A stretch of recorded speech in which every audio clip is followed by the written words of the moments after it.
She was vengeful Chrissy Watts in EastEnders, vexatious Auntie Val in Friday Night Dinner, and voluptuous Mrs. Purchase in Toast of London.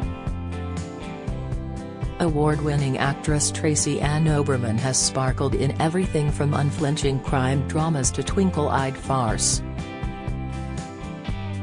But if her parents had had their way, she'd have honed her performance skills in an entirely different theatre, the courts of law. And 14 million viewers would have been robbed of the memorable sight of her bumping off-screen husband Dirty Den with a cast-iron Scotty dog doorstop. Known for her forceful views and no-nonsense attitude, Tracy-Ann tells me surprisingly that I was a very shy child. But that changed when her father took her and my sister to the cinema to see the amazing Mr. Blunden. I was 4 and I loved it. I lost myself in that, it was so magical. I knew immediately that I wanted to do that, to be part of that.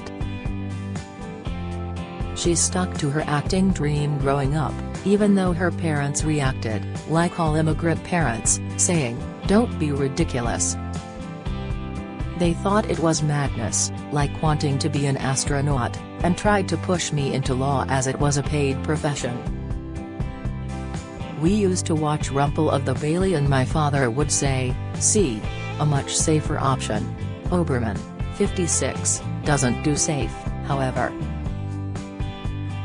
From Tomorrow, the Royal Shakespeare Company veteran plays a female Shylock in The Merchant of Venice 1936, which relocates the Bard's romantic comedy to East London on the cusp of the Battle of Cable Street, recasting Antonio and Portia as fascist blackshirts. The stage adaptation, Tracy-Ann's idea, mines her Jewish family history, a story so astonishing it merits a television drama in its own right. Her Shylock is based on her great-grandmother Annie, who fled to England to escape the Russian pogroms, she says. Like a lot of East End women, she was as tough as nails. Annie saw her father nearly get beheaded. She fled her small Russian hometown near Mogilyov, now in eastern Belarus, aged 14 during the murderous 1905 anti-Jewish pogroms, finding love on the boat to Liverpool and work in her aunt's East End factory. Matriarchs ran the Oberman clan largely because most of the men had perished in the Great War. Tracy-Ann recalls her paternal great-great-aunt, known as Sarah Portugal, who smoked a clay pipe and sported a slash of red lipstick, an aunt called Machine Gun Molly, and her Bubba, grandmother, Faye, who fought at Cable Street in Whitechapel when more than 100,000 protesters put paid to Sir Oswald Mosley's dream of marching 5,000 British Union of Fascist supporters through largely Jewish communities. The spirit of these formidable women fired Tracy-Ann's fierce opposition to anti-Semitism in the Labour Party and left-wing acting circles. Oberman, who is married with one daughter, was born in Brent, northwest London, grew up in Stanmore and then fulfilled my duty to her parents by studying classics at Leeds University. She went on to graduate in drama at Manchester and trained to be an actor at the Central School of Speech and Drama. In 1993, she joined the RSC, which helped dispel her parents' fears. Sadly, her father passed away before her EastEnders's stardom. He died in my arms. I was in my 20s and had to drag him down the stairs and give him mouth-to-mouth resuscitation. It was like an episode of Casualty. As well as multiple TV parts, Tracy-Ann has appeared in more than 400 radio plays, and written several for Radio 4. Her career highlights include standing on the Olivier stage opposite Kenneth Branagh, appearing with John Malkovich in Lisbon, and her first day on Doctor Who playing Yvonne Hartman. I'm a lifelong fan, a Whovian. so going on set and seeing a Dalek and a Cyberman was incredible. I was in heaven, auditioning to play Chrissy Watts, she says. I was the only person I hadn't heard of on the audition list. But joining EastEnders was like going to Hogwarts, she laughs. It was like entering another world. The sets are a third smaller than real life, so on outside location shoots the actors look tiny. Tracy-Ann played Chrissy, the Betty Davis of Walford, for 2 years, appearing in 138 of 142 episodes in year one, shooting up to 28 scenes a day.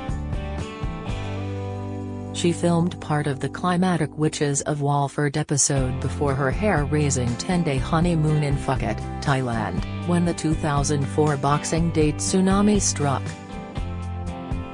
She and husband Rob overslept one morning and woke up to find the beach had gone. It was like a nuclear bomb had gone off, she recalls. The couple spent the rest of their honeymoon helping the survivors before she returned to bash dead over the head with a doorstop, she laughs. He kept getting his head stuck to the floor with fake blood. Although powered by strong convictions, an air of mischief is very much part of Tracy-Ann's essence. The blonde, brown-eyed actress is currently writing a 1-hour radio play about Mae West and is learning lines for a film she can't discuss. Her work ethic makes Noah look like Andy Capp. How does she relax? Hard drugs, she jokes. I have 13 things on the go as well as trying to be a good mum, and a good wife and a good daughter. I'd like to write a novel. I just need to find time. You need such discipline. Oberman has considered a spin-off comedy career. I did a stand-up course back in the day with my friend Simon Evans, says. I had to do stand-up 5 nights a week. I did 3. I got laughs, but I found it too lonely. I prefer working with people. People like Toast of London creator Matt Berry, a genius, she says. Her favorite stand-ups include Joan Rivers, Larry David, Richard Pryor, Bill Hicks, and Sarah Silverman. Ricky Gervais can be brilliant. That Golden Globes speech was one of the greatest pieces of TV ever. David Baddiel makes me laugh, he has the turn of phrase. Paul Ritter's death in 2021 put paid to hit Channel 4 comedy Friday Night Dinner. Not only was he an incredible human being, he was also a fantastic actor, she says. He filmed that and Chernobyl at the same time. He'd have his shirt off filming for hours and never complained. He was mesmerizing, the beating heart of the company. The ever-surprising Oberman acquitted herself well on Celebrity Mastermind, specialist subject, the Imperial Roman family. She caught the eye, Claudius Bug-Young. I was the freak child reading Suetonius at 11. I must have been a real laugh. But it was exciting and salacious, like EastEnders with togas. Tracy-Ann put her Shylock with Street Fights idea to director Bridget Lamore. It's a bold move.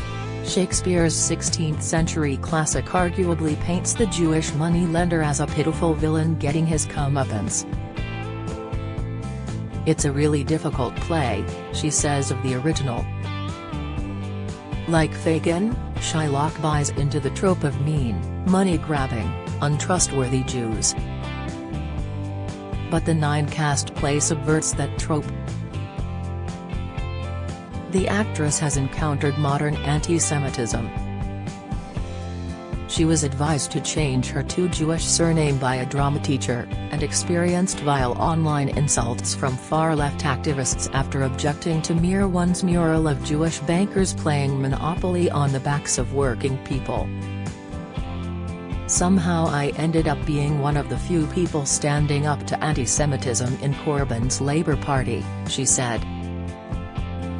"I had family in the camps and the Warsaw Ghetto. She ticks me off for a throwaway 2006 nose joke, although I assure her there was no hidden meaning." To Tracy-Ann, resetting Shylock as an anti-fascist heroine at the Battle of Cable Street reminds people of what a hopeful moment that was, and how we are stronger together, instead of splitting communities up to compete in the oppression Olympics.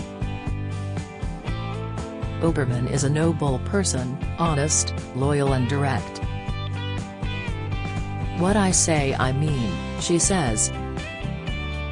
"Although I'm also very impatient and I ask a million questions. But finding my voice has made me feel fearless." The Merchant of Venice 1936 is at Watford Palace Theatre, February 27 to March 11.